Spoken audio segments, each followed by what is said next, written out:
Coming to you on the Lord's Day. Hope you've had a great Sunday, the beginning of a new week. We've been talking about Advent. The word simply means arrival.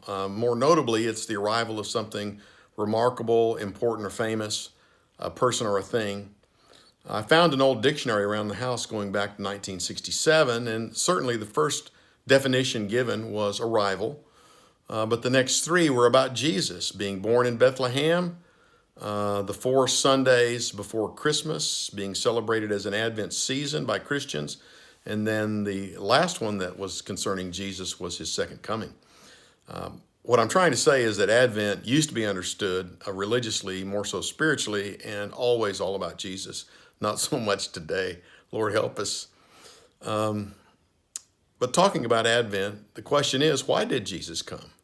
Last week, we looked at Luke 19, verse 10, the story of Zacchaeus, the Son of Man. Jesus, referring to himself, the Son of Man came to seek and to save that which was lost. Today, Mark 10, verse 44, Jesus again, referring to himself as the Son of Man, said, for the Son of Man did not come to be served, but to serve and to give his life a ransom for many. John chapter 13, Jesus washed the feet of the disciples and says, as I have washed your feet, so wash one another's feet. I have given you an example. Do what I have done. What would Jesus do? He served, and so that's what we should do even and as well. I've often said that words need interpretation, deeds do not. When you serve someone, when you help someone with pure motives, they're self-explanatory. You're just expressing the love of God. That's why we do Mission Cedar Hill, taking care of the community. Let your light so shine before people that when they see your good deeds, they will glorify your Father who is in heaven. I know this about serving. There is no shortage of need. There's always plenty of need.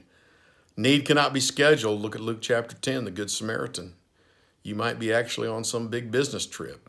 The question is, are you interruptible? And then lastly, and so importantly as you think about it, there's just not that many people doing it. Most, as Paul says, most all look after their own needs, not the things of others. So just let me encourage you today. Let me bless your heart today. Doesn't take a long resume, doesn't take a college degree, doesn't take strength or speed or skill per se.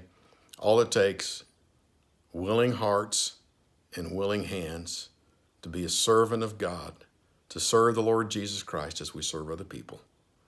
Why did Jesus come?